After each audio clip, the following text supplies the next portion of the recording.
Un,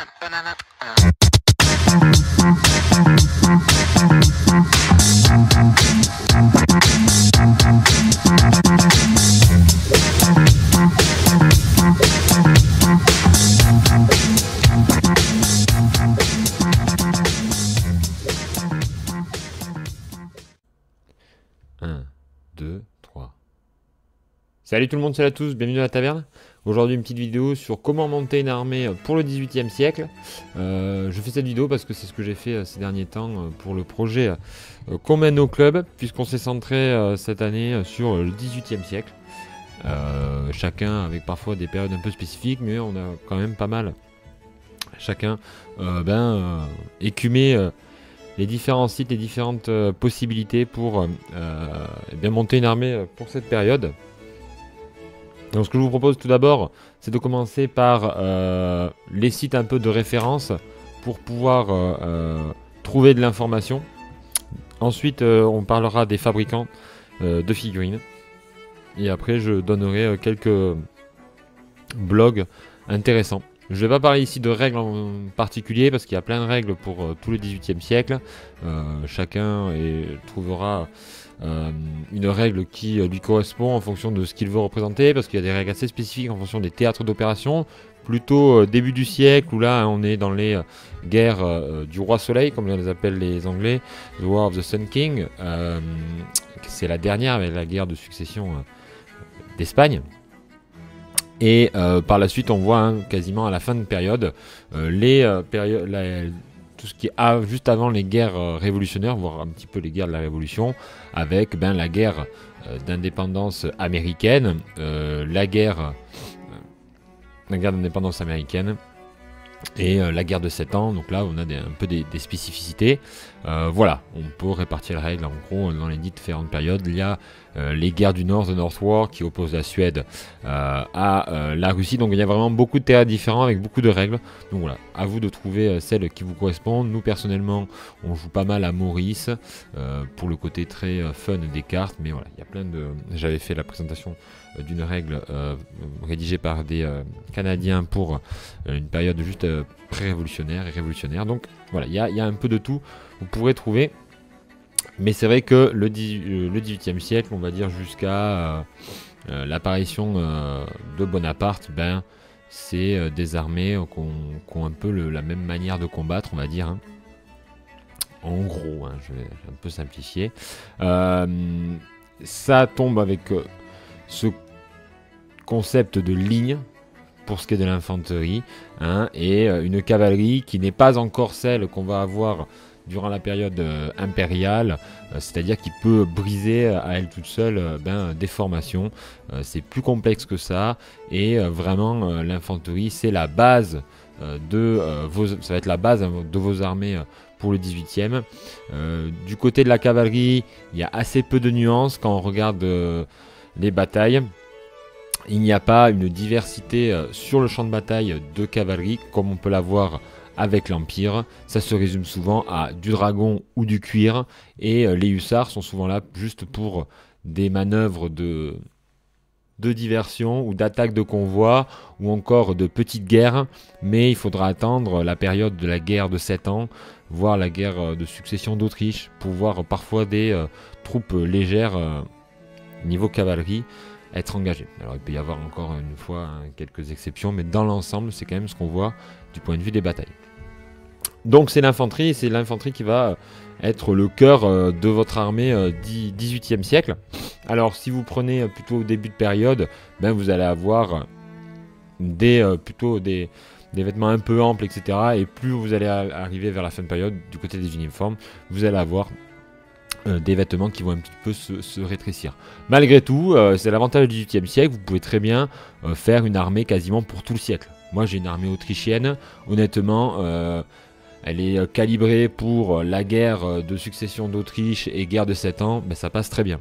Voilà, parce que fin guerre de succession d'Autriche, début de guerre de 7 ans, les uniformes sont similaires, les drapeaux peuvent être aussi similaires, parce que parfois ils ne changeaient pas forcément les drapeaux des régiments, comme leur demandaient les différentes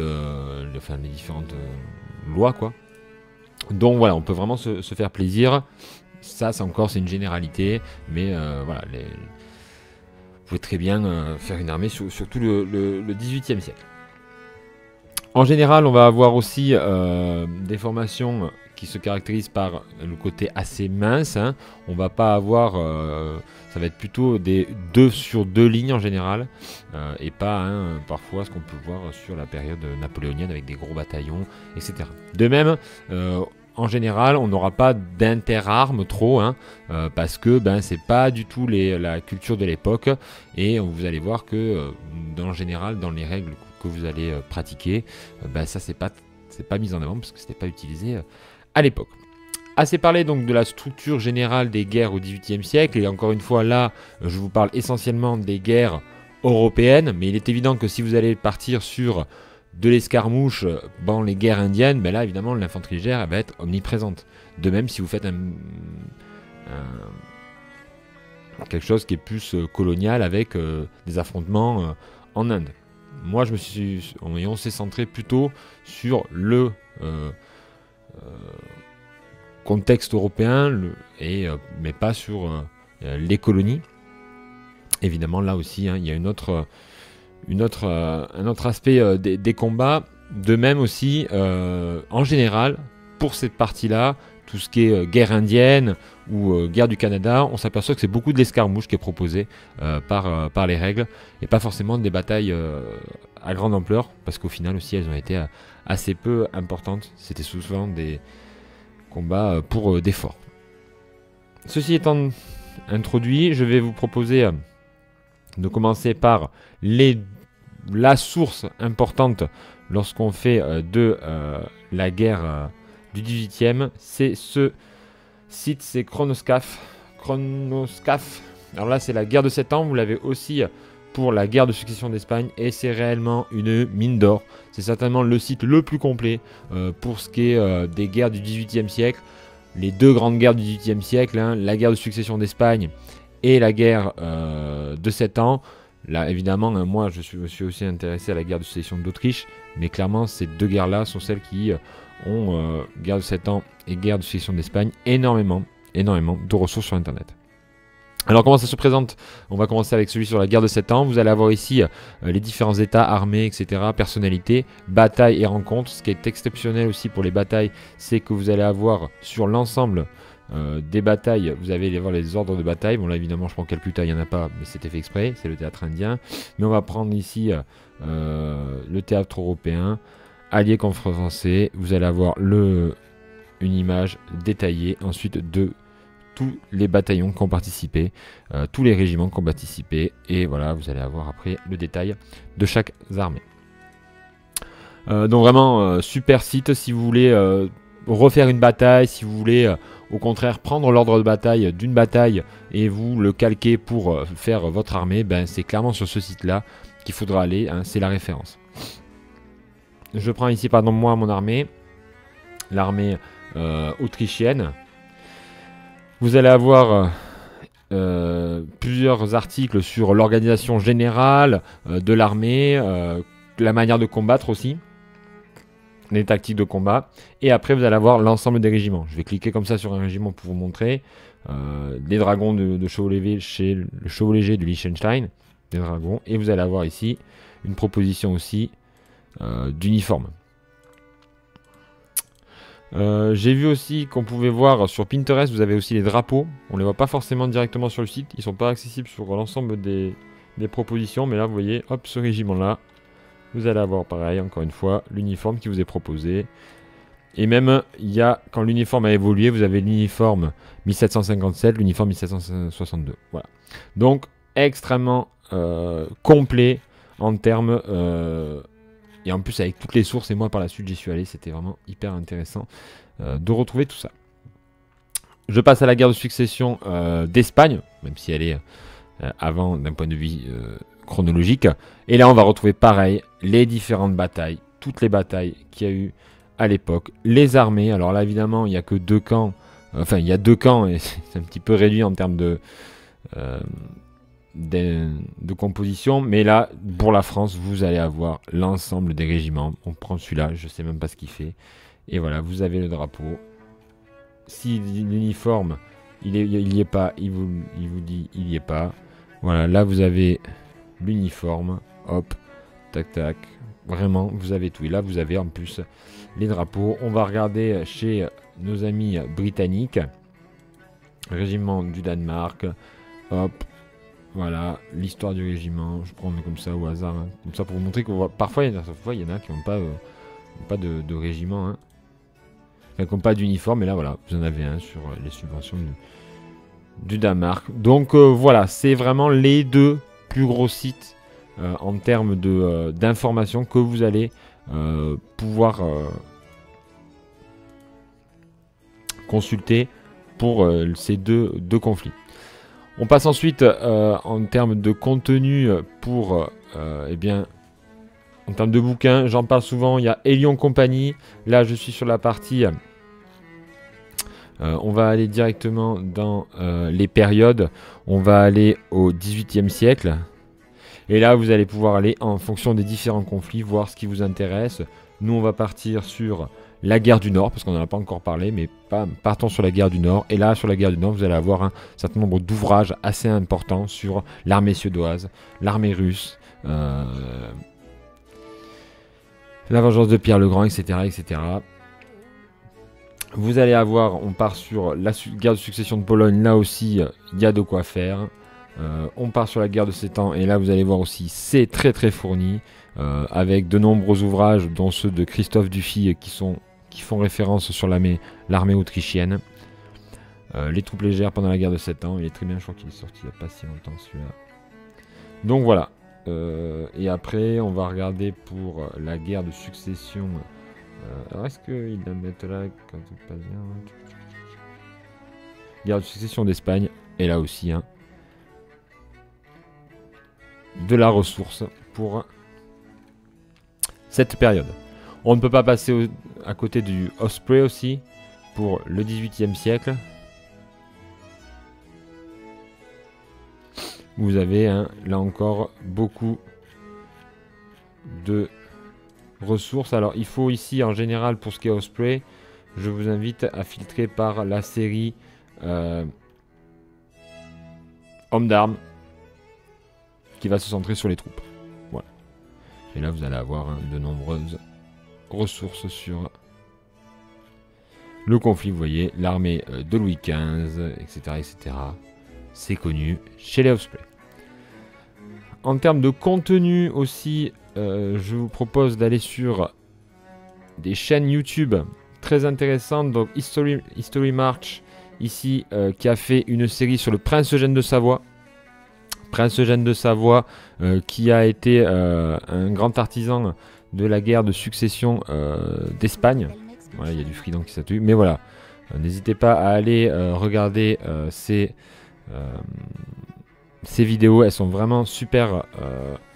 Elles remettent bien le contexte de la campagne et la bataille qui s'en est suivie. Super, on s'en fout complet de ça. Merci.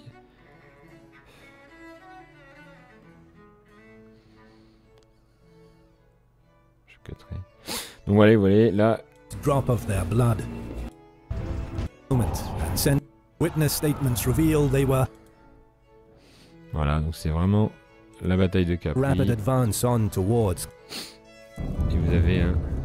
Between the Adige and large swampy marshes, defending the entry into the Verona Valley. Il est passé sur du français. The French et vu que c'est post quand at même Carpi was des defended phrases assez by simples, three entrenched voyez, ça positions. se traduit très bien. One at Comme ça, Castagny. si vous avez parfois un petit peu de mal avec la langue de Shakespeare, pouvoir regarder ces vidéos. Donc ensuite, ça c'était History of March. Vous avez House History sur la guerre de 7 ans. Vous voyez, ils m'ont mis la guerre de 7 ans. Vous avez une playlist où vous avez Prussian Battle et 7 Years War, Hanoverian Front. Voilà, vous avez quand même pas mal de trucs. Donc là, ici. Et je crois qu'il y a une vidéo qui fait 7 heures et qui reprend l'ensemble de la guerre de 7 ans. Hop, vidéo. Là, ils avaient fait un focus sur les batailles.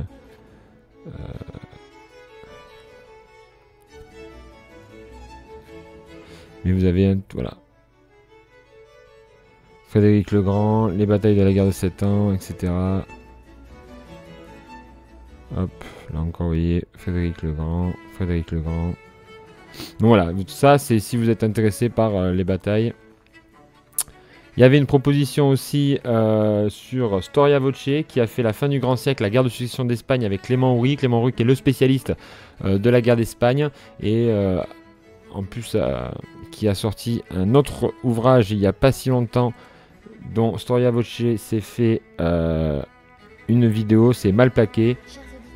La défaite qui sauve le royaume par Clément Houry. Vous voyez encore Clément Houry qui est un peu le spécialiste de cette période-là en France. Et qui a un très bon ouvrage, où au tout début de cet ouvrage, la guerre de succession d'Espagne, il explique un petit peu comment se passent les combats à l'époque. Je passe maintenant aux différents sites aussi. Il y a TMP, The Miniature Page, c'est vraiment intéressant The Miniature Page, pourquoi? Parce que c'est là où beaucoup... dans le milieu anglophone, ils discutent des figurines, des uniformes, etc. C'est vraiment une mine d'or. En général, quand vous tapez quelque chose en lien avec la guerre et les figurines, ben ils sont là. C'est voilà, vous avez les couleurs de peinture du bleu pour le Bavarois, ça date de 2004. Et là, vous allez avoir des discussions dessus. Les gens vont aller chercher des sources, etc. C'est un vrai outil pour essayer d'affiner sa recherche. La bataille de Toulouse. Voilà, 18e, vous avez les sections 18e, l'artillerie de la guerre de 7 ans, et hop, là vous allez avoir parfois des liens. Alors attention, parfois quand les discussions datent de 2005, évidemment, vous n'allez pas pouvoir tout retrouver, mais en général, vous allez pouvoir quand même avoir une mine d'informations. J'ai tiré quelques blogs très intéressants. Celui-là, c'est mon favori, c'est celui de Jimena Yemima Forbes. Excusez-moi pour la présentation. Ce qui est bien, c'est qu'il y en est en 2025, il y avait encore des publications, donc il est toujours d'actualité. Vous voyez, ça date du 31 janvier. Là, ils ont fait une bataille lors du maréchal de Brunswick contre les Alliés, etc. Donc, c'est cool déjà. Et c'est une mine d'informations, puisque le mec a quand même fait énormément d'armées. Là, vous voyez ici, il y a les troupes britanniques pour la guerre de 7 ans. Et je vais vous montrer, moi je m'en suis inspiré pour il avait fait une armée impériale. Ce mec peint une... vous voyez ici, on va partir sur le 18e, la guerre de 7 ans et guerre de succession d'Autriche. Et vous allez voir tout ce qu'il a produit, les renforts pour le roi Louis, etc. C'est vraiment article plus ancien. Hop. Vraiment c'est... un excellent site pour voir aussi, ça m'a permis de voir la compatibilité des figurines entre elles, etc. Là vous voyez, mon dieu, Hanovrien et les alliés allemands, là il a peint, etc. etc. Donc c'est vraiment très bien. Les photos sont belles aussi, elles mettent bien en avant les figurines. Et ça peut vous aider pour tout ce qui est uniforme. Donc c'est, voilà, Jemima Favre, très bon blog pour cette période-là. Ensuite on a aussi un blog... hop, ici, qui se nomme la bande des frères Wargame, le groupe des frères Wargame, voilà, je vous le mets en anglais. Band of Wargame Brothers 2025, il y a eu des posts, donc ça continue. Garden Independence Grey, voilà, mais vous voyez, là il y a encore de cette période-là, voilà, on est un petit peu entre les deux, mais il y a des rapports de bataille, il y a des figurines, etc. C'est vraiment un super blog encore pour la période et qui est assez générique puisqu'il fait un peu de tout. Là ici vous avez un très très bon, puisque lui il met l'ensemble de ses sources, c'est Steven Random Museum of Wargaming, etc. etc. Et là par exemple il est parti sur The War of Spanish Succession Project et là il a fait toute la section Guide to the Army. Tu cliques et là tu peux aller voir Spanish Succession Netherlands. Bon évidemment le domaine ne marche pas celui-là. French Cavalry. Hop. Le PDF se télécharge et là tu as les armées françaises, etc. Tu peux aller voir. Donc lui c'est vraiment bien parce qu'il a mis toutes ses sources, c'est top. Et après là il vous montre un petit peu son armée française, etc., etc. Les unités, vous voyez, hop, quand on clique, ça va nous ramener à l'unité qu'il a peinte, qu'est-ce qu'elle a fait. Enfin, c'est vraiment une mine, c'est des très très jolis blogs quoi. Très intéressant. Rattrapage à la fin de mois, un peu de millimètres sous de mars. Voilà, c'est vraiment... Allez-y, vous allez vous y perdre, mais il y a vraiment beaucoup d'informations. Vous voyez, là, il a fait tout ce qui était pour cette période-là, en gros. Tout ce qu'on pouvait retrouver en source pour cette période-là. Vous voyez, hop, tu cliques. Choisir la langue French. Et là, tu vas pouvoir voir où il est. Enfin, c'est un travail de dingue qu'il a fait. Donc, allez voir si vous travaillez sur le projet de la guerre de succession d'Espagne. Allez-y, il a fait un critique du livre, tuto peinture, projet Seconde Guerre mondiale, projet guerre civile anglaise. Moi, je l'avais découvert cette page pour la guerre civile anglaise, il me semble. Avec énormément aussi de tutos peinture, etc. C'était... dingue avec les comparatifs de taille de figurines et tout. Lorsque je ferai une vidéo sur cette période là, c'est vraiment voilà, c'est une référence, hein, ce blog. Et ici projet American, voilà, c'est top. Donc ça s'appelle Steven the Wargamer Blogspot. Allez-y, c'est de la qualité. Et ensuite, vous avez les gardes de succession d'Espagne, le régiment d'infanterie. Et là aussi, pareil, 2025, il y avait encore des publications. C'est important parce que ça montre que c'est toujours d'actualité. Et là, on va partir sur les étiquettes. Hop, vous avez les différentes guerres napoléoniennes. Donc là, ici, hein, c'est sur un tuto peinture, hein, guerre de succession d'Espagne. Et hop, là, voilà, tout ce qu'il a fait sur la guerre de succession d'Espagne, beaucoup. Alors là, c'est guerre de succession d'Espagne, mais vous trouvez aussi sur la guerre de 7 ans. Hein, je vous l'ai montré tout à l'heure avec celui-là qui était plutôt centré sur la guerre de 7 ans. En termes de figurines, après, on va partir sur la gamme des Perry 28 mm. On va pouvoir aller sur ici. Alors, Perry, c'est pas les plus importants. Hein. C'est surtout la guerre d'indépendance américaine. Vous pouvez aller chercher dedans, puisque guerre d'indépendance américaine, guerre de 7 ans, vous pouvez les mixer. Il n'y a pas trop de soucis pour ce qui est de la fin de période. Pour le Roi Soleil, vous allez avoir Warlord, qui propose des boîtes comme ça, d'infanterie, soit du Sun King, soit de la Grande Alliance. Et là, après, vous allez pouvoir peindre en fonction de qui vous voulez représenter. Ensuite, vous allez avoir... ils ont... guerre d'indépendance américaine, mais ils n'ont pas de la guerre de 7 ans, il me semble. Pour ce qui est de Warlord. Donc là, vous voyez, hein, c'est ça, c'est ce que vous allez pouvoir retrouver avec quelques personnages. C'est pas la gamme la plus étendue, mais elle est présente. En 28 mm, vous allez avoir... la guerre de succession d'Autriche, guerre de 7 ans avec du Eureka miniature. Là aussi, hein, pas mal d'armées qui vous sont proposées. Des Saxons. Ensuite, vous avez la guerre de succession d'Autriche avec là aussi hein, des troupes hollandaises. Pourquoi je vous propose ça? Parce que Eureka miniature, c'est une très très belle gamme. Hein, donc n'hésitez pas à aller la voir. Hein. On va en reparler dans quelques instants. Il y a aussi Foundry qui propose un certain nombre de figurines pour le 18e siècle. Donc la guerre de 7 ans. Et là vous allez pouvoir cliquer. Alors c'est du Foundry. On aime, on n'aime pas. Ça a pris un petit coup de vieux quand même, on va pas se mentir. Mais voilà, vous avez du russe, du prussien. De quoi faire les armées de cette période. On passe maintenant au 15 mm. Au 15 mm, là, vous avez ce qui est certainement l'une des plus belles gammes en 15 mm pour cette période. C'est Eureka Miniature. Salvador a fait une armée de cette période-là. Elle est très très jolie. Les figurines sont très très belles. En guerre de 7 ans, moi aussi j'ai des figurines de la période. C'est super beau. En termes de mixage, vous pouvez mixer l'infanterie avec l'infanterie d'autres marques. Moi j'ai fait Essex et All Glory et ça passe très bien. Par contre la cavalerie vous pouvez pas mixer. Clairement vous pouvez pas mixer. La cavalerie de Eureka est bien trop grosse et ne se mixe pas avec le reste. Par contre c'est des cavaliers qui sont magnifiques. Hein. Voilà.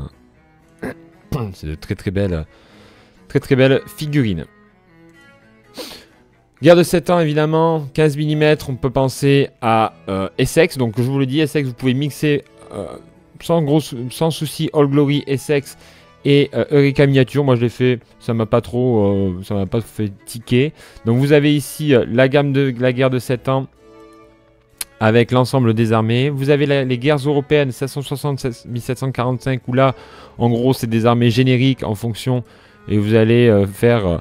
vous voyez, il y a quelques-uns, style français, anglais, etc. avec des mitres. Bon voilà, vous allez pouvoir adapter en fonction de vos armées. Comme je l'ai dit, hein, là c'est un peu plus générique. Il y a encore pour certains, d'ailleurs, la pique. Les hussards c'est toute nationalité, les cuirassiers c'est toute nationalité, etc. etc. Quelques photos de figurines tout de même avant de finir cette vidéo. Hop. Quelques photos de figurines. Donc là, voilà une bataille, comment ça se déroule sur une table de 180 par 120. Donc vous voyez, on est quand même sur des socles en général de 3 de large sur 3 de... Enfin, je sais plus, mais c'est sur du 3. Je crois que c'est 3 sur 3. Et donc, ça fait ce côté très ligne. Hein. Là, on voit ici, hop, de la cavalerie. Là, il y a des Granzer qui sont de chez Eureka Miniature. Là, l'infanterie, vous avez du Eureka et du Old Glory et Sex mélangés. Là, de la cavalerie Old Glory.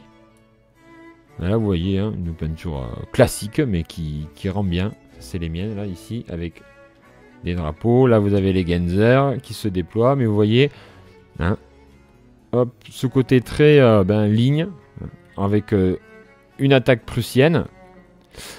Pas de colonne là, hein. Là derrière les colonnes, mais il n'y a pas d'inter-armes, c'est-à-dire qu'on ne peut pas avoir des colonnes à côté de lignes, hein. Il faut choisir. Hein. Souvent dans les règles, vous allez voir, décharge de cavalerie. En général, les cavaleries sont sous les ailes. Hein.